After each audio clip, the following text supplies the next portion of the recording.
Alright, hello mates, this is New Jersey Joe, and I made a few notes here about something I want to talk about. It's really my secrets to success. To being a successful bloke or a bird in this world, you got to do certain things. So I've written this down. These are things I tell my daughter all the time, and now the question is, can I read it? Can I read my own writing? All right, here's what I think. This is my philosophy of life here. First of all, I think it's important to recognize the opportunities that arise each and every day for every one of us. We don't always recognize that, you know. It's one thing to recognize an opportunity, it's another to seize it, take advantage of it, and do something with that opportunity. And I think every day of our lives we see opportunities out there. And some people don't see the opportunities at all. There's a great quote that I love. I can't remember the philosopher who said it, but he said this. The quote is this: the important thing is this, to be able at any moment to sacrifice who we might become. Now, I screwed that up, didn't I? I screwed up my own quote. It's actually not my quote. It's a quote of a famous philosopher. Here it is. I'm going to try it again. This time I'm going to get it right. The important thing is this, to be able at any moment to sacrifice who we are for what we might become. So that says to me, let me say it again, just to be clear here. It says the important thing is this, to be able at any moment to sacrifice what we are for what we might become. I think anytime we change or seize opportunity or try to do something different, we change a little bit. And sometimes we're afraid of that change. We don't want to sacrifice who we are for what we might become, because we're so invested in the status quo of what a life is right now that it's very difficult sometimes to be that different person, to do those things that make us different, to change our habits.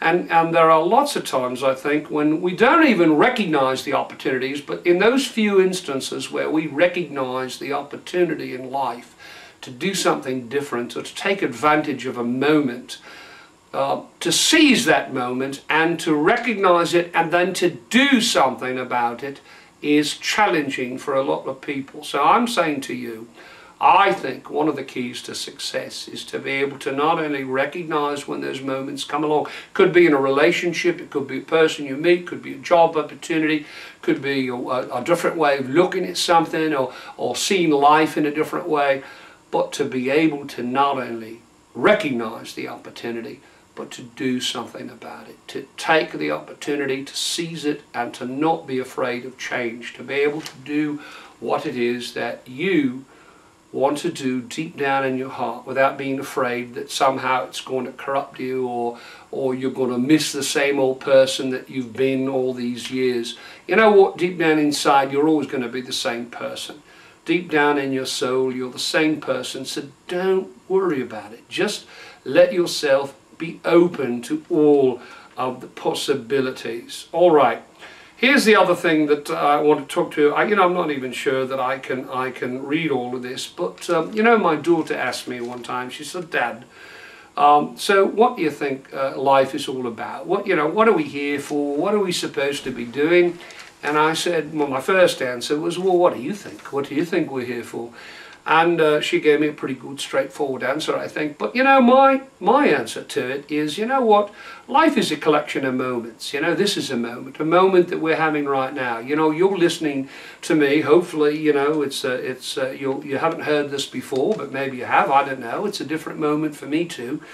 But to be able to say at the end of your life, as you take your final breath, that you could look back at all those collection of moments that you've had and overwhelmingly be satisfied that your life was filled with a majority of very good, full, positive moments, and that all those experiences that you have collided at the end of your life, and they all bring meaning to your life in that one final breath. And so you feel as though, you know, one way of saying is you're living for the moment for sure, But you know what? Have some fun in your life. Don't take it so seriously. And if you do take it seriously, have fun taking it seriously.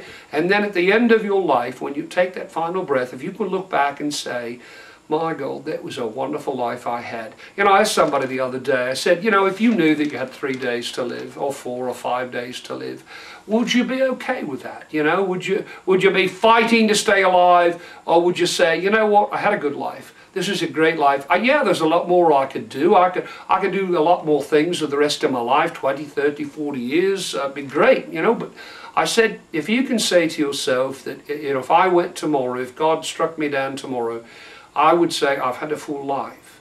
Yeah, there are lots of things I'd like to do, but there are lots of things that I've done. There are lots of things that I feel good about, and that's okay. So I don't want to die, don't get me wrong. But if I were to die, I'd feel satisfied that I'd had a really, really good life. Now, I've got a lot of things to say about religion and faith, and I might save that for another tape. But I find Bertrand Russell's writings very interesting. He was a bit of an atheist and an agnostic. And I'm still trying to search for it, you know. I have a lot of respect for people who have faith, but I hope your faith in God is based on true inner feelings and beliefs, and you're not going to church and you're not believing in God because you feel that, you know, it's become habitualized in your life. Your family went to church, your friends go to church, society goes to church, and so, you know, you're saying to yourself, all right, well then I got to go to church because that's what everybody does. Or if I don't go to church, then I'm going to go to hell. Look, you better find what's deep in your heart. And I'm not saying you don't go to church. I'm saying sometimes you go to church to find yourself. Sometimes you go to church to find your faith.